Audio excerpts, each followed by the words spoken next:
सरोजिनी का काव्य दर्शन। भारत कोकिला के नाम से विख्यात सरोजिनी नायडू की तुलना ऐसे योगी से की जाती है जो लोगों को पल भर में सम्मोहित सा कर देता है। उनकी वाणी और लेखनी का जादू सिर चढ़कर बोलता है। यही कारण था कि वे लोगों को सहज ही अपनी ओर आकर्षित कर लेती थी। उनकी विचारोत्तेजक कविताएं यथार्थ के मर्म को स्वयं में समेटे हुए थी। उन्होंने प्रेम, जीवन और उदासी से संबंधित गीत लिखे। सरोजिनी की कविताएं कल्पनाशीलता, उत्कंठा, हर्षोल्लास तथा उदासी भरे क्षणों को व्यक्त करते हुए विचारों को उद्वेलित करती है। उनमें न केवल जीवन की अल्पकालिकता और भाग्य पर गहन चिंतन किया है, बल्कि जीवन के उद्देश्य और मृत्यु के रहस्य पर भी प्रकाश डाला गया है। उनका दृष्टिकोण संकुचित न होकर विस्तार हुए है। बौद्ध, हिंदुत्व, इस्लाम, ईसाई, विश्व के अनेक धर्मों ने उन्हें प्रभावित किया। पौराणिक कथाओं ने आकर्षित किया तो उन्होंने देवी देवताओं के लिए गाया। गोखले, गांधी जी जैसे राजनीतिक व्यक्तित्व से प्रभावित हुई तो उन पर लिखा। उन्होंने यदि शिखर की ऊंचाइयां नापी तो तलहट्टी को भी महत्व दिया। चूड़ी बेचने वाले, पालकी ढोने वाले, नाचने गाने वाले, बुनकर, सपेरे, मछुआरे, भिखारी, किसान आदि समाज के निम्न वर्गीय लोग भी उनकी कविताओं की विषय वस्तु थे। उन्होंने उन पर भी कविताएं लिखी जिनमें उनकी पीड़ा के साथ साथ आनंद एवं प्रसन्नता का वर्णन किया। समाज में प्रचलित पर्दा प्रथा, सती प्रथा, बाल विवाह आदि कुरीतियां भी उनकी लेखनी से बच नहीं सकी। उन्होंने अपनी कविताओं में जीवन की सूक्ष्मता से समीक्षा की जो विवादास्पद न होकर कलात्मकता से परिपूर्ण थी। काव्य के माध्यम से उन्होंने इतिहास के कई अनछुए पहलुओं को उजागर किया, फिर चाहे वह मुगल सम्राट हुमायूं और जुबैदा का प्रेम हो अथवा औरंगजेब की बेटी ज़ैबुनिसा की खूबसूरती। गोलकोंडा के मकबरों में चीरकाल से सोए हुए शासकों और उनकी रानियों के जीवन पर उन्होंने प्रकाश डाला। उनका लेखन दिल्ली के परिवर्तनशील इतिहास की ओर आकर्षित हुआ, जो पूर्व में अनेक सफल राजाओं व शासकों की राजधानी रही थी। नल दमयंती के रूप में पौराणिक कथाओं से उन्हें काव्य के लिए पर्याप्त सामग्री मिली। यदि स्पष्ट कहा जाए तो उन्होंने जीवन, इतिहास, प्रकृति अर्थात प्रत्येक पहलू पर अपनी लेखनी का रंग बिखेरा। आदर्शवाद। सरोजिनी नायडू द्वारा लिखित राष्ट्र प्रेम एवं देशभक्ति की कविताओं में आदर्शवाद प्रमुख था। अत्याचारी शासन के प्रति द्वेष, निरंकुश शासन का अंत, राष्ट्र का पुनर्निर्माण, स्वाधीनता की चाह, विशुद्ध एवं तीव्र आकांक्षाओं से युक्त उनकी आदर्शवादी कविताओं के महत्वपूर्ण आधार थे। गौरवशाली पीढ़ी के लिए उनमें एक चाह थी, देश आजाद होगा, प्रेम शासन करेगा और निरंकुशता समाप्त हो जाएगी। मर्मवेदी संताप और दुख के आवेग के साथ साथ वसंग के गीत। उन्होंने जीवन के आनंद और शोक से युक्त गीतों की रचना की। वे स्वीकारती थी कि दुख या मर्मस्पर्शी समय में ना तो उनकी आत्मा विचलित होगी और ना ही कोई भय होगा।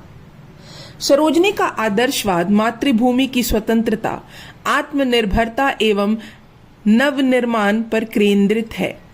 उनकी कल्पनाओं का युवा सदियों से चले आ रहे द्वेष से मुक्त है, जो आयु रहित गर्भ से नव गौरव को जन्म देगा। उनके सपनों का भारत अंधकार में घिरे राष्ट्रों का नेतृत्व करने में सक्षम है। उज्जवल भविष्य उसे बुला रहा है। उसकी बढ़ती हुई वैभवता एवं सम्मान अपार है, लेकिन समकालीन भारतीय परिदृश्य को देखकर यह आशीर्वाद निराशा से युक्त हो जाता है। एकता में शक्ति है। इस तथ्य को जानने समझने वाले सरोजिनी ने लोगों के बीच एकता स्थापित करने के लिए संघर्ष किया। सार्वजनिक मंच पर खड़े होकर उन्होंने लोगों को देशभक्ति के धागे में बांधा तथा परस्पर विद्वेष को भुलाने का आह्वान करते हुए घोषणा की, हे मातृभूमि, हम एक हृदय हैं और तुमसे प्रेम करते हैं। हमारी आत्मा अखंडित और अविभाजित है। हम एक ही आशा, उद्देश्य और भक्ति से बंधे हुए ईश्वरीय शक्ति द्वारा पूर्व नियोजित लक्ष्य के प्रति समर्पित हैं। सरोजनी को एक नई सुबह का इंतजार था। उनके अनुसार दुख भारी काली रात समाप्त की ओर थी और राष्ट्र वर्षों की गहरी नींद के बाद जाग उठा था।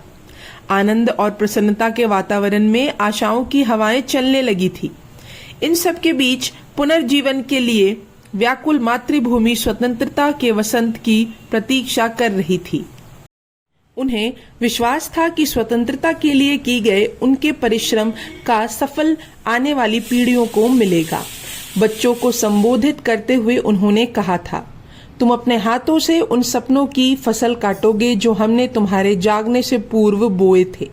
वे हमारी आशाओं और दुख के साथ पृष्ठ तथा आंसुओं के साथ समृद्ध होंगे। सरोजनी नायडू का आदर्शवाद वस्तुतः भविष्य के लिए वैभवता और आनंद का स्वप्न देखते हुए मौन रहकर संघर्षरत है। उदारवाद। सरोजनी नायडू के प्रगतिवादी एवं स्वतंत्र विचारों तथा स्पष्टवादिता को प्रकट करती उनकी कविताएं राजनीति और धर्म के क्षेत्र में उदारवाद का प्रबल समर्थन करती है, लेकिन उसकी आड़ में उन्होंने कभी भी लोगों अथवा राजनीति के ऊपर कटाक्षपूर्ण हमला नहीं किया। उनकी कविता घुमक्कड़ कवि में इसी भाईचारे का परिचय देते हुए वे कहती हैं, सभी मनुष्य एक दूसरे के बंधु बांधव हैं। यह विश्व हमारा घर है। लेकिन राष्ट्र में फैली हुई घृणा और द्वेष देखकर उन्हें असीमित पीड़ा होती थी। उनका उत्सुक मन पुरानी लालसाओं को छोड़कर नई अभिलाषाओं से परिपूर्ण था। उनकी उदारवादी विचारधारा विधवाओं के साथ रूढ़िवादी व्यवहार के विरुद्ध थी। उनके अनुसार नफरत के इस वातावरण में ना तो प्रेम के फूल खिल सकते थे और ना ही सुनहरे स्वप्न साकार हो सकते थे। विधवाओं की अतृप्त अभिलाषाओं की पीड़ा को उनका उदार मन अनुभव करता था। उनके आंसुओं के मर्म को वे समझती थी, इसलिए उनके सहनशीलता और प्रेम की वे प्रबल समर्थक थी।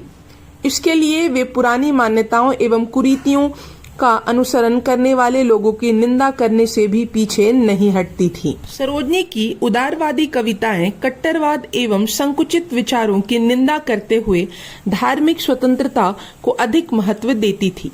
विभिन्न मतों एवं धर्मों के लोगों के बीच आपसी प्रेम एवं स्नेह को देखकर उन्हें अपार प्रसन्नता होती थी। रहस्यवाद। सरोजनी नायडू का झुकाव रहस्यवाद की ओर था। इसका परिचय उनकी कुछ कविताओं से मिलता है। उनकी आध्यात्मिक अंतर्दृष्टि ईश्वरीय शक्तियों को एक सूत्र में पिरोकर व्यवस्थित रूप में प्रकट करती हैं। आत्मा और परमात्मा दो होकर भी एक हैं।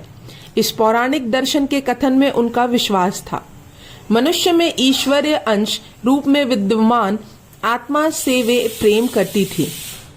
उनकी यह प्रवृत्ति कभी कभी महान दार्शनिक प्लेटो के रहस्यवाद की ओर इंगित करती है। उन्होंने स्पष्ट तौर पर कहा, साधारण मनुष्य के लिए ईश्वर के साथ सीधी और शीघ्र सहभागिता असंभव है। भविष्य एवं समय उनकी आंखों से ओझल है।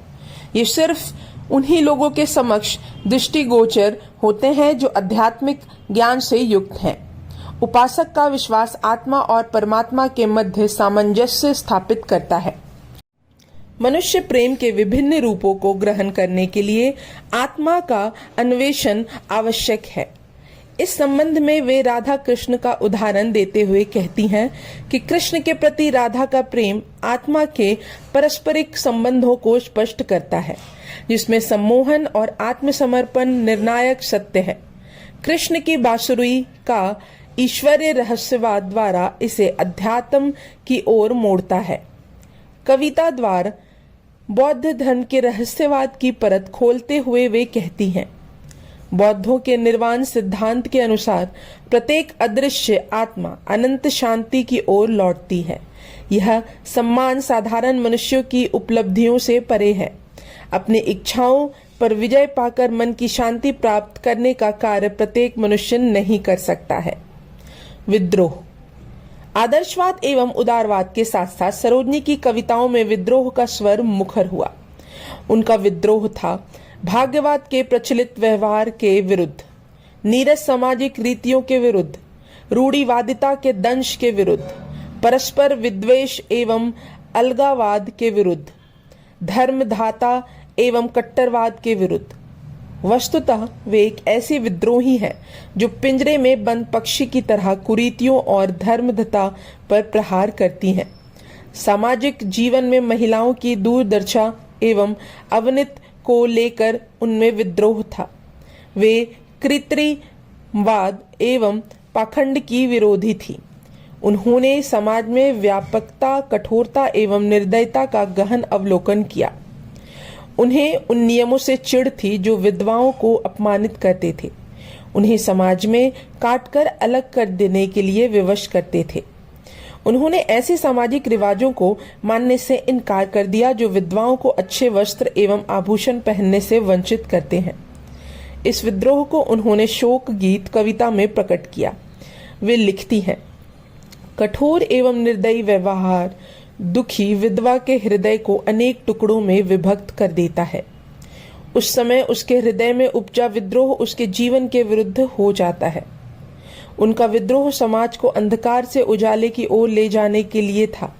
वे चाहती थी कि समाज में आमूलचूल परिवर्तन हो और सामाजिक द्वेष नष्ट हो जाए। यह भाग यहीं समाप्त होता है। अब हम अगले भाग में जानेंगे सरोजनी की काव्य कृतियां। तब तक के लिए धन्यवाद।